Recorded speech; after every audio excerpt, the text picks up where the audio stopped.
मोगाच्या भाव भयणीनो, एक दीस म्हाका किट्टी बायचें एक हळ्ळेंतली ती प्रायवंत आनी तिणें म्हाका फोन केलें, फादर कितें करचें म्हूण कळना म्हाका वाडदिसाना.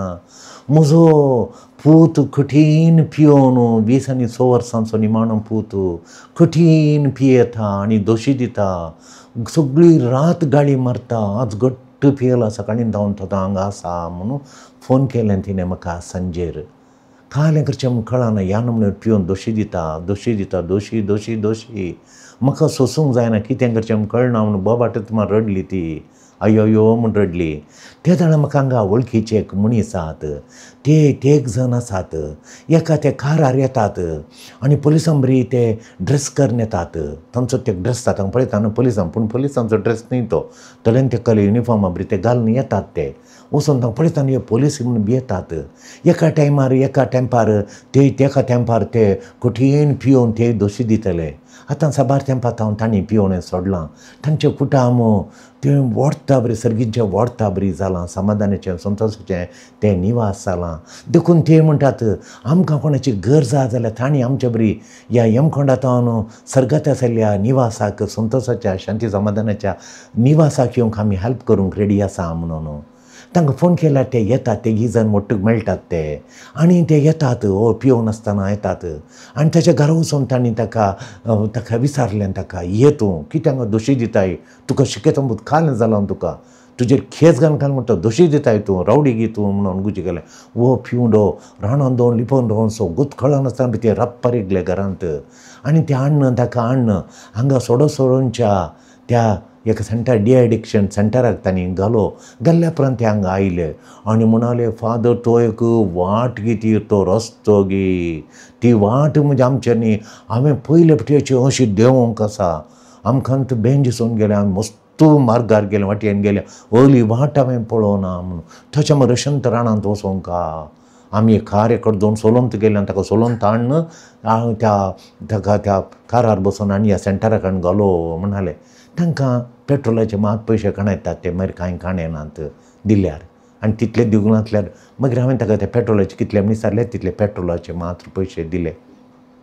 मोगाच्यानो थोडे फावटी आमची वाट ही कोसली म्हूण कळना, खोली वाट भिरांकूळ वाट आसता, पूण पळया मोगाच्यान आमची कसली वाट आसल्यार थोडे फावटी आमकांय देव त्या वाटे आमच्या वाटेन आमी खंय आसा थंय येता.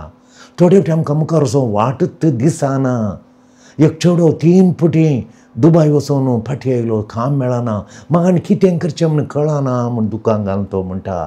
हांव शिकलां आनी दुबय गेलो, सगळ्यांतल्यान काम सोदलें, मेळ्ळो ना म्हाका काम, 3 फावटी गेलो, म्हज्या फ्रेंड्सां सांगात रावलो रुमांत, काम सोदलें मेळ्ळो ना, इंटरव्यू दिल्या मेळ्ळो ना, मुखार वचची वाटच कळना म्हणून.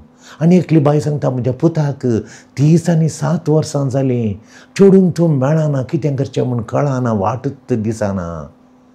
तशें ते चेडवाचो बापूय सांगता, फादर खंय पळोवचें, म्हज्या दुयेक सैरीक इतल्यो पळयता, एक्की आमकां समकाट मेळनात म्हणून, अशें वाटच दिसना. म्हजी भलायकी फादर कितलें वखद करून हें वखद करून येताना पांय दुखू, पांयांक दुखता, पेंकाट दूख, पाटीन दूख, आतां पोटांत दूख, तोंडाक रूच ना, न्हीद पडना, कालें करचें म्हूण कळना, वाटच दिसना. खंयच्या धाकट्या डेरीच्या वखदांक खावन पुरो जालें, वाटच कळना भलायकी कशी मेळटा गी म्हणून. आनी त्या दाळा म्हाका उडासाक येवचो एकत दुसरो सामुएलाचो पुस्तक अध्याय 4, तांतूं साऊल राय आनी जोनाथन राजकुमारा वय ते दोगी जणी झुजांत मरतात. साऊलाचो नातू मफेबोशेत हें समजता, मफेबोशेत वो समजता आनी तो रावळेर येता पळ धांवता, कित्याक म्हळ्यार रावळेराक तो दुस्मान वेडो घालता आनी जुशे मारतात म्हणून. हे धांवताना तो निसन पडटा आनी ताच्या पेंगटा मार जावन तो अंगविकाला जाता, डिजेबल्ड अंगविकाला तो जाता. ताका चलोवंक जायना, कुंटोन कशें एका घरा वचून पडटा, तो एका दुबळ्या गांवांत वचून पडटा. रावळेर थावन ताची गत कसली जाली पळया, रावळेरांत थावन खंयच्या गतीक पावलो पळया, बॅरली सर्वायवींग, खाली ताका सर्वायव करूं मात इल्ल्यान थंय फोर दुबळो तो जाता. लो दाबार म्हणल्यार एका ल्हानशा हळ्ळेंत तो आसा. ताची परिस्थिती चिंताजनक, ताची परिस्थिती बदलाल्यारी ताच्या रायपणाचें रगत बदलो ना.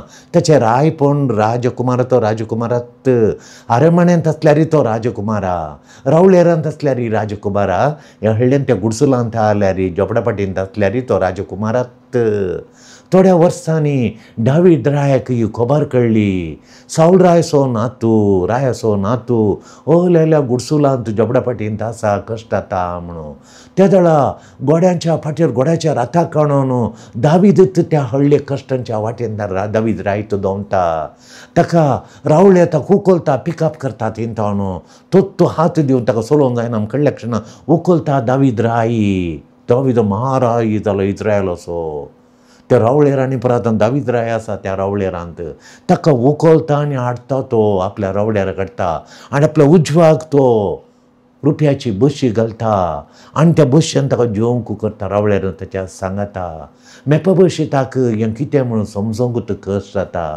जाल्यार तक्षण राय ताका पटलून धरता आनी म्हणटा तुज्या कुटुंबाची आस्त हांव तुका फाटीं दिता म्हणटा मेपबोशेताक.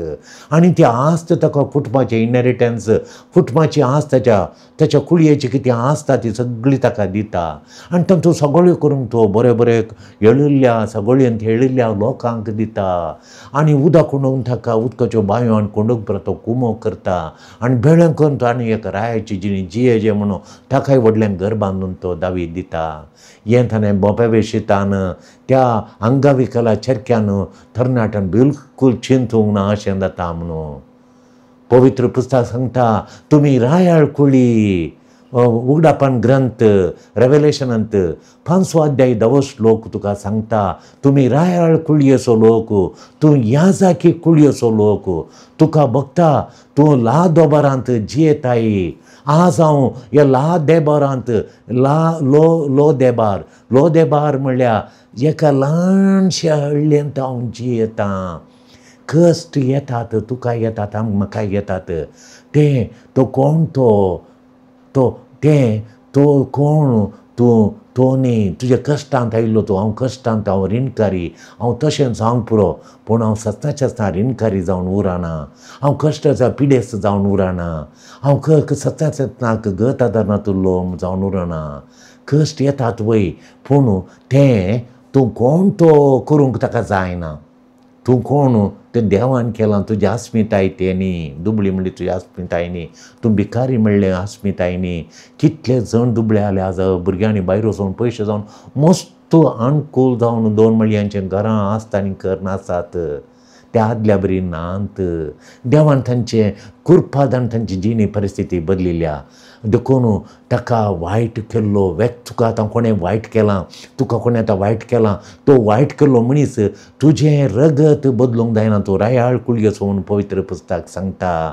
तूं याजाक कुळी असो, तूं देवान मिसून काडल्या परजी असो म्हणून पवित्र पुस्तक सांगता. ही तुजी अस्मिताय. हांव दुबळो जावं ग्रेस्तांव ती म्हजी परिस्थिती बिलकूल ही घडितां म्हणजे जिणेन कितें घडटात घडितां ती म्हजें रगत बदलूंक शकना. म्हजें राय कुळयेचें रगत, म्हजें याजाकी रगत. तुवें केल्ली सूख थोडे फावटी आमी सूख करता तें तुका तुजें अस्मिताय आयडेंटिटी बदलूंक ताचेर न्ही जायना. तुवें केलें कितेंय वायट केलें, तुवें केलें कितेंय करूंक पुरो तें तुजें रगत बदलिना. कितें म्हळ्यार तो एका दुबळ्या हळड्यान पडल्यार बशविता ताका त्या पडिल्ल्या मनशाक तो राय असो नातू देखून ताका उखलून हाडून रायाच्या स्थानार दवरलें दाविदान. तूं रायांच्या रायाचो पूत, किंग ऑफ किंग्स असो पूत. तूं जेजू रायांचो राय, ताचें रगत तुजें थंय वळटा. राय कुळयेचें रगत तो तुका पीक करता. कित्याक म्हळ्यार गोत्ता आसा तुजें रगत राय कुळयेचें रगत, तुजें रगत याजाक कुळयेचें रगत. देखून तो पीक करता. तूं खंय पडल्यार तुका तो पीक करता, विंचून हाडटा आनी तुवें आसच्या आरामाणेंत आनी तुका दवरता.